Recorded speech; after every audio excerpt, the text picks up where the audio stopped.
Tonight, the Trump administration takes its fight over asylum seekers to the Supreme Court. The latest on the battle over immigration in America. And she's rising in the polls and bringing in big crowds. We'll break down Elizabeth Warren's 2020 presidential campaign. Plus, first responders ready to jump in at a moment's notice. We'll introduce you to a special task force who put their lives on the line in the path of natural disasters. All this and more tonight on Faith Nation.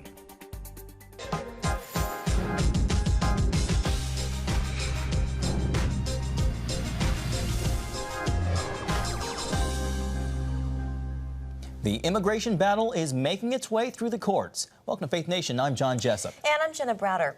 It only took states a few days to sue the Trump administration over new immigration rules. And now the fight is quickly moving to the Supreme Court. CBN News White House correspondent Ben Kennedy joins us now. Ben, so much movement by the administration on the issue of immigration. What are these cases about that are now before the court?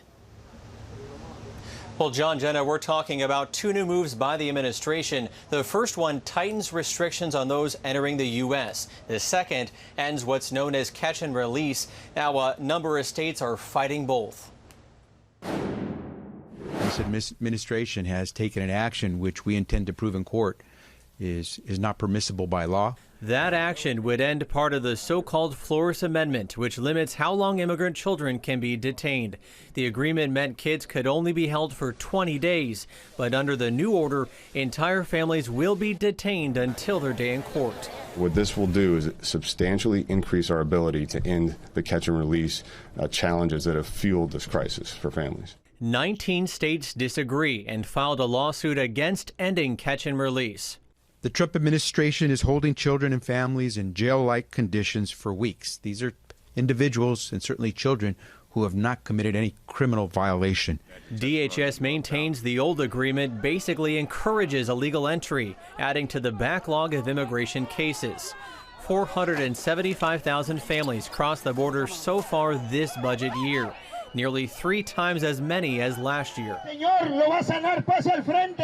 To top that, it's not the only case headed to court. On Monday, the White House asked the Supreme Court to overrule an order preventing new restrictions on asylum seekers. The policy would require migrants headed to the southern border to first seek asylum in one of the countries they travel through. A district judge in California, however, blocked that policy nationwide. The 8th Circuit then upheld the injunction for only 2 of the 4 border states, Arizona and California.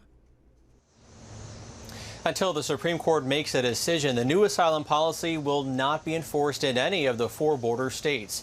California is also seeking to end President Trump's efforts to deny green cards to immigrants using public benefits. John, Jenna. All right, Ben Kennedy at the White House, thank you. Well, a new Trump judicial nominee is facing backlash from some media outlets. Both CNN and MSNBC are going after Stephen Minashi.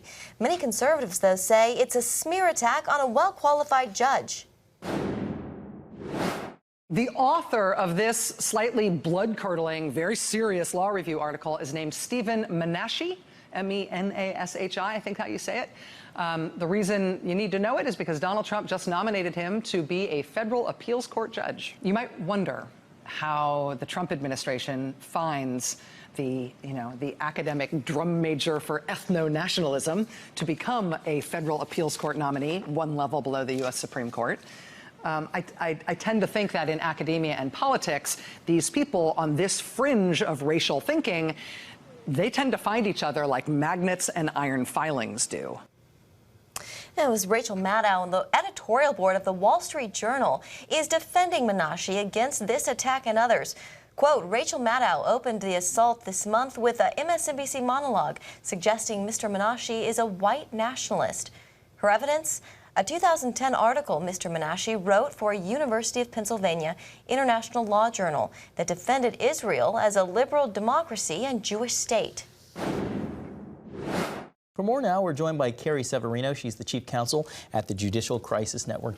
Kerry, thank you so much for being with us. Great to be here. Kerry, you have a piece out on the Minashi nomination in the National Review, another Trump judicial nominee, another smear. Describe some of the attacks that he's faced by some in the media. Yeah, it started out with Rachel Maddow attacking him for an article he wrote about the state of Israel, really trying to address concerns that if Israel wanted to be a homeland for Jews, that somehow that's incompatible with being a liberal democracy. So we talked about the importance of having a consistent culture, and that wasn't a racial argument. It was really about Jews across the spectrum, whether it's Ethiopian or Slavic, like his wife is, or from the Middle East, like his family is, coming together as part of that community. She basically called him a white nationalist for this, which is really extreme and really borders on anti-Semitic.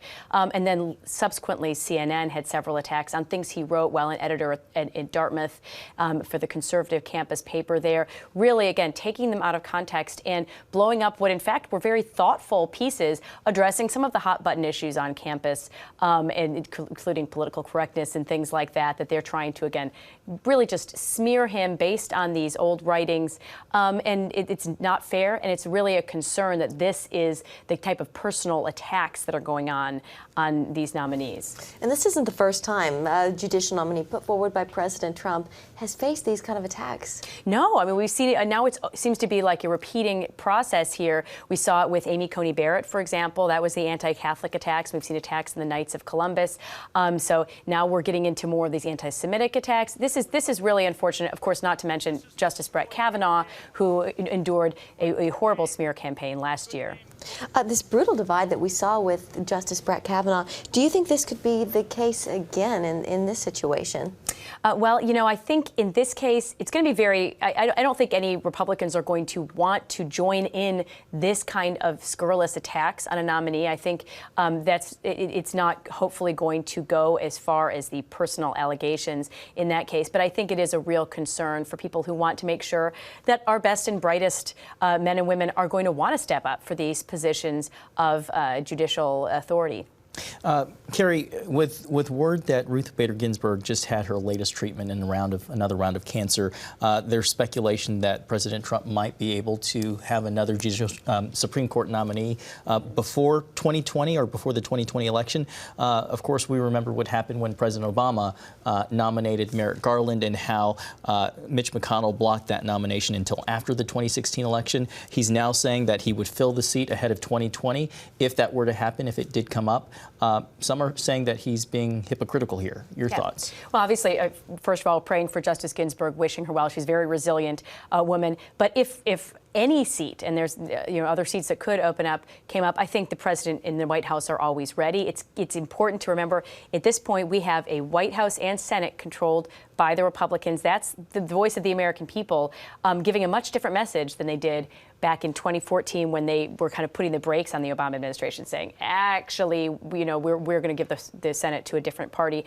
I think that's why Leader McConnell is saying, you know what, this is a situation when historically you do see nominations move forward in an election year. And I think that's what you would see again in this case. All right, Kerry Severino with the Judicial Crisis Network. We have to leave it there, but thank you. Have a great day. Thanks, Kerry. Johnson & Johnson is pledging to appeal Monday's ruling over the opioid epidemic in Oklahoma. In a landmark decision, a judge ordered the company to pay $575 million for false, misleading marketing campaigns that led to both addiction and deaths across the state. The company used pseudoscience and misleading information that downplayed the risks of opioids, leading to the worst man-made public nuisance our state and this country has ever seen, the opioid crisis. This is the first case to hold a drug maker responsible for the devastation caused by the opioid crisis, but Johnson & Johnson says they're not behind the epidemic. We have sympathy for all who suffer from substance abuse. But Johnson & Johnson did not cause the opioid abuse crisis here in Oklahoma or anywhere in this country. The CDC says opioids and prescription drugs killed 50,000 Americans in 2017, the leading cause of injury-related deaths. Well, as the Democratic primary field slowly narrows down, one candidate is gaining ground on frontrunner Joe Biden. Now, Elizabeth Warren is surging as she gets more national attention. If you take a look at this chart from Morning Consult, you see her gaining traction in the past few months as Joe Biden and Bernie Sanders, the top two lines, have slipped. Warren, the green line at the bottom, has been steadily climbing. Capitol Hill correspondent Abigail Robertson is here with more on how the two-term senator is trying to solidify a top spot. Abby. Yeah, well, that's right. Senator Warren has been consistently gaining, and her campaign is crediting this to an aggressive grassroots movement that they say is also helping her stand out in the crowded primary field. Take a look. I've been to 26 states and Puerto Rico, blue states, red parts of blue states, all of it. Warren's held more than 100 town halls and says she's posed for around 50,000 selfies. Because I believe that this is our time and this is our way. It's how we rebuild and strengthen our democracy. And the strategy appears to be working, as her campaign had to find a bigger venue Sunday to accommodate 15,000 at a Seattle rally, her biggest yet. Well, I don't want a government that works for giant corporations. I want one that works for our families. On the issues, Warren favors Medicare for all, the Green New Deal, few limits on abortions, and raising the minimum wage to $15 an hour. Whatever issue brought you here today, I guarantee that if there's a decision to be made in Washington, it has been influenced by money. It has been nudged by money. It has been shaped by money. Money, money, money. And she campaigns on regulating big tech and breaking up Amazon, Facebook, and Google. The only way we fix that is with big structural change. Well, as Senator Warren climbs in the polls, some Democrats are worrying how electable her progressive stances would be in the general election against President Donald Trump. All right, Capitol Hill correspondent Abigail Robertson, thanks so much for that report. Thank you. Thanks, Abby. Well, coming up, why the Justice Department is looking into the origins of the Russia investigation.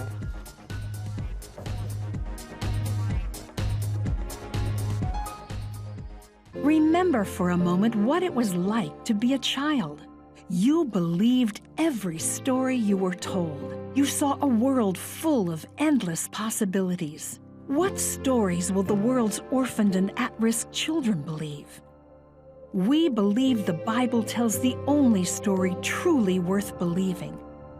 We believe that every child should have the opportunity to dream, the chance to take challenges and turn them into possibilities, the chance to stand on the promises of God, to recognize their place in the greatest story ever told. They have their whole lives ahead of them. Theirs is a world of endless possibilities. They are looking for a story to believe. We will tell them that story. Will you join us?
Newly released court filings show the House Judiciary Committee started an impeachment investigation into the president weeks before it received the Russia report. This, of course, is contrary to what Chairman Jerry Nadler has claimed in the past. But even as lawmakers now explore impeachment proceedings, the Department of Justice has begun its own investigation. National Security Correspondent Eric Phillips has the details. Eric? Well, John and Jenna, here's the fundamental question. Can the American public trust the investigative system set forth in this country? The Mueller probe into Russian interference in the 2016 election and possible obstruction of justice by President Trump was controversial and left many questions. And now, why it's important to let this investigation into the investigation play out. I think spying did occur. Well, let me... But the question is whether it was adequately predicated. And I'm not suggesting it wasn't adequately predicated, but I'd need to explore that. I'm not talking about the FBI necessarily, but intelligence agencies more broadly. Attorney General Bill Barr did not mince words when testifying before Congress. He wants to know how evidence was gathered prompting the Mueller probe. The president says it was crooked from go. It was an illegal investigation. It was started illegally. Barr assigned U.S. Attorney John Durham to conduct an investigation into the origins of the Mueller investigation. But is this additional step worth the time and effort? I think it's very important. Matthew Hyman is a former Justice Department lawyer and currently with the National Security Institute at George Mason University. He says a number of questions need answering. What was the triggering event? What information was the FBI and the intelligence community looking at the beginning of the Russia investigation? Was it properly vetted? Did they seek FISA authority from the FISA court in the right way with the proper information? But also we want to make sure that to the extent that the FBI or the intelligence community has concerns about what a political campaign's doing, that it's valid and that they're using the investigation authorities they have in the right way. While there are 2 Inspector General reports into this question, Durham's probe is expected to be further reaching. Durham has the power to impanel a grand jury. He has the power to issue and, to begin criminal proceedings, whereas the Inspector General does not have that authority. If Durham finds wrongdoing, people will likely be held accountable. But will the public believe whatever he finds? Hyman says transparency is key. And I would hope that there's an opportunity to share the results of Durham's investigation with the public as well, because the best way for people to make an assessment is to see what the information is and make their own judgment. Now, without a doubt, there are those who will say this investigation is necessary to provide checks and balances in our investigative system. Others already say that Barr prompted this to go after those who don't support the president. Well, Hyman says Durham's reputation as a straight shooter speaks for itself, and he has full confidence in Durham's ability to conduct a fair, non-political investigation. All right, thank you, Eric. Tropical Storm Dorian, the latest on the storm's path when we come back.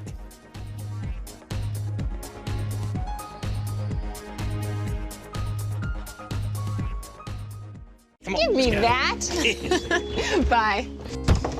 Sure, life is busy, but I found a way to make a huge difference in people's lives. I guess you could say I'm changing the world right here from home. I bring medical supplies and doctors to people in need, and dig wells so that villagers can have clean and safe water to drink. I make it possible to preach the gospel in over 100 countries, including right here in America.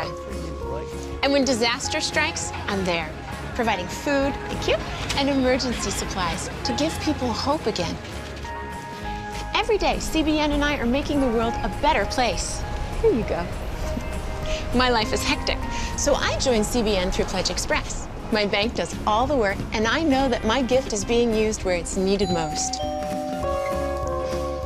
So become a CBN partner and join Pledge Express, because you can do a world of good right from where you are.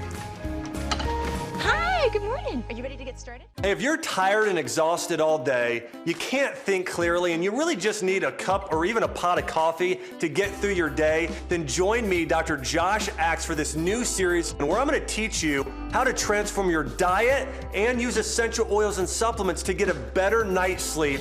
Protect your sleep and live your best life with innovative information from 5 leading sleep experts. If you're not a great sleeper, you can do things to make yourself a great sleeper. If you're already a pretty good sleeper, you can enhance your sleep and be even better. Discover a sleep-enhancing bedtime routine, how to put insomnia to rest, learn how to relieve pain that disturbs sleep, and much more in Protect Your Sleep. Everything you do better with a good night's sleep. Wake up to your best life. Call 1-800-700-7000 to get your free DVD or booklet of Protect Your Sleep today. Don't miss out on this brand new series. Puerto Rico has declared a state of emergency as Tropical Storm Dorian strengthens offshore. The National Hurricane Center says the storm could reach hurricane status as it moves closer to the island. Puerto Ricans are expected to start feeling the effects of Dorian tomorrow afternoon. High winds and flooding are the two main concerns right now.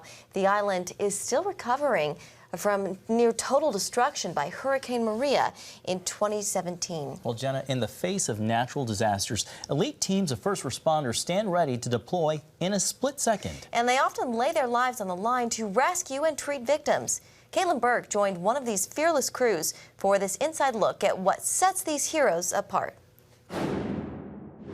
When major disaster strikes, Miami firefighter Captain Carlos Soldevilla becomes part of Florida Task Force 2, an elite search and rescue team.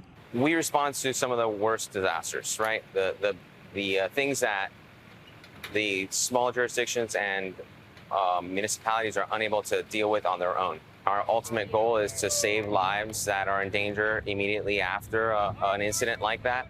And we move quickly, and we're a very specialized team where we have many disciplines, and we're multifaceted, essentially. We are one of 28 federal task forces in the nation. We can deploy locally at a state level. We can deploy nationally, or we can deploy internationally as well. The city of Miami is the sponsoring agency of this task force, but it's made up of 26 other fire departments across Florida, as well as some civilians like engineers, canine handlers, and doctors. I got to witness this task force in action in 2018 when they responded to Mexico Beach after Hurricane Michael. We were the first task force to arrive and put boots on the ground in Mexico Beach. They had just started clearing the roads when we arrived. I can't express to you the feeling when you arrive there and just see slabs on the ground. We were there for about 12 days. When we met up with them, they were setting up their base camp. They found this door in a pile of debris and put it under a tent, put this map on it from City Hall, a map of Mexico Beach, and started sending their guys out to do search and rescue. Our experiences with our fire departments and the day-to-day emergencies that we run on help us to maintain our focus and make sure that we can get the job done. At the end of the day, there's people that need to be rescued. That's our primary goal. When responding to disaster, the teams must live in the conditions surrounding them. After Hurricane Michael, that meant no electricity, cell service, gasoline, food, or water. The task force had it covered, arriving fully self-sufficient. Operationally, we need all of the tools, such as collapse shoring. We need heavy rigging tools. The logistics portion of it, we need tents, we need sanitation, food, supplies, everything that we need to perform and save lives. Hurricanes are only one type of disaster for which the team is prepared to handle. We also respond to no-notice events, such as terrorist threats, explosions, or earthquakes. Each year, Musser and his team determine how they can be more effective. They recently added in new life-saving tools, including this MedCat, built for emergency response during the strongest hurricane force winds. The task force has also increased capabilities to deploy, working with the Air Force to ensure international transport at a moment's notice. We are required to deploy by ground within 4 hours of notice, and by air within 6 hours. Whatever you're doing, it stops right then and there. So, you know when your team is up for the month, but at any time you could be called upon. And if you're here working, you're going to stop doing that and you're going to go report. If you're at home, sleeping, if you're with your family or grocery shopping, cooking dinner, those things have to stop immediately so that you can get yourself to the warehouse and we can get to the people who need us. This means a potentially grueling commitment. The team faced back-to-back deployments during the 2018 hurricane season. We responded to Florence, Hurricane Florence in the Carolinas, and that was a very long deployment, 22 days. Come home, 22 days later, I think we were home for maybe 5 or 7 days, and it was right back to Hurricane Michael. For these first responders, however, this task force is more than a career. It's a calling, and it's one their family's committed to as well. You know, my children wanted me home. My wife wants me home, but they know that what we're doing is really important, and that if ever it was us who had to, you know, endure a tragedy like that or a natural disaster, we know that there are other rescuers in this country that will come do the same thing for us, and we're here for them. My family has that support, and we're dedicated to providing that as a family as well. Until the next disaster strikes, the men and women of these elite teams serve their home communities, responding daily to whatever needs arise. Caitlin Burke, CBN News, Miami. Still ahead, a success in space after a second chance.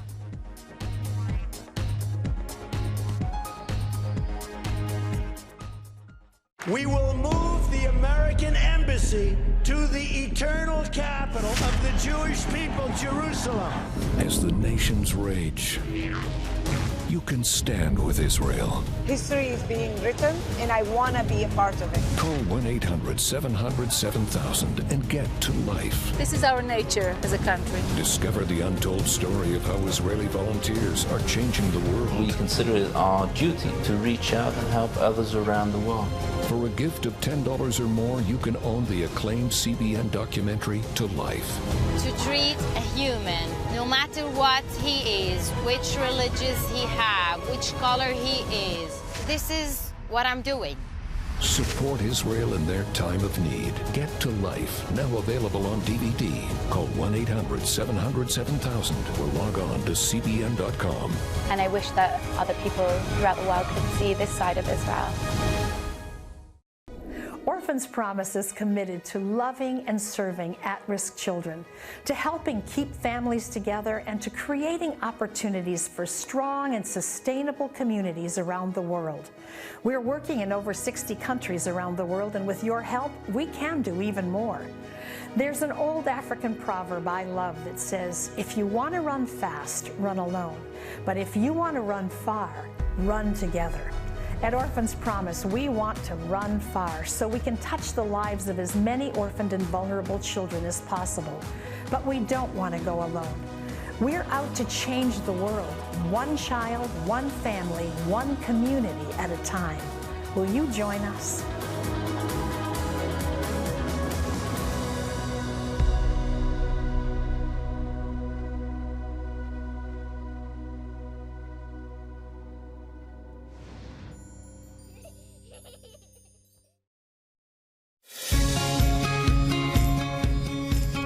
Young people, millennials, are flocking to church. It's not an exaggeration to say that we love to meet them and that we love to know their stories. Finally tonight, the second time's the charm for the Skybot F580. That's the name of the robot that, after a failed attempt, has finally docked at the International Space Station. It was a history-making event, the first unmanned spacecraft to make it to the International Space Station. The success comes after last weekend's failed attempt after the unpiloted Soyuz craft aborted its mission. The Russian Skybot that's now aboard the space station is a humanoid robot that will be used for different types of experiments. You ready to join the spacecraft? That's pretty cool. Yeah, I Second think so. time's a charm. Yeah. Well, that's it for tonight's Faith Nation. Have a great evening.